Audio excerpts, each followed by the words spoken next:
This week's arrest of Cincinnati City Councilman Jeff Pastor sheds new light into the development of Convention Place Mall downtown. Federal prosecutors allege Pastor accepted bribes to help a local developer gain control of it.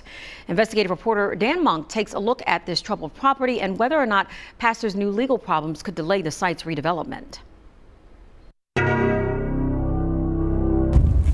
Cincinnati Councilman Jeff Pastor's arrest and arraignment in federal court Tuesday sent shockwaves through the city. He's accused of taking bribes to advance development projects, including Convention Place Mall downtown. All of this caught Greater Cincinnati's Port Authority off guard, even though it owns the property. Had no knowledge of any entanglement of this project with an FBI investigation. Port CEO Laura Brunner says the developer, who federal agents say helped them solicit bribes from Pastor, doesn't actually control the site. We do have complete ownership. Here's where it gets complicated. Convention Place Mall is a mostly empty retail and office complex built on city-owned land in 1983.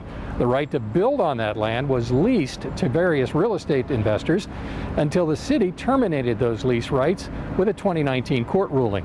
In the federal criminal complaint against Councilman Pastor, prosecutors alleged developer Chinedum Ndukwe, a former Cincinnati Bengal who was acting as a cooperating witness, helped FBI agents bribe Pastor in exchange for Pastor's vote. Ndukwe's defense attorney, Scott Croswell, tells the I-Team that his client owns air rights, but not the land itself at Convention Place Mall. In this January 2019 email obtained by the I-Team in a records request, political consultant Jay Kincaid told a city official that Ndukwe was best positioned to redevelop the site because of his ownership interest. Kincaid attached a development plan to the email and asked the city to transfer property to Ndukwe's company.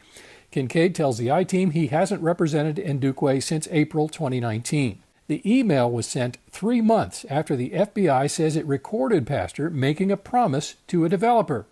Ndukwe's attorney and federal officials both say Ndukwe is a cooperating witness in the case.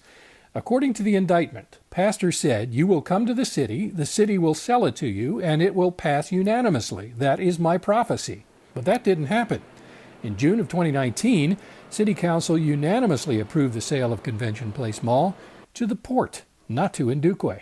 Ultimately, we will be looking for a developer to enter into a ground lease with us for the vertical development. Pastor hired a new attorney today who tells I-Team reporter Paula Christian he's still evaluating the evidence. Brunner says the criminal case will not delay the port's redevelopment of the site. Dan Monk, WCPO 9, I-Team.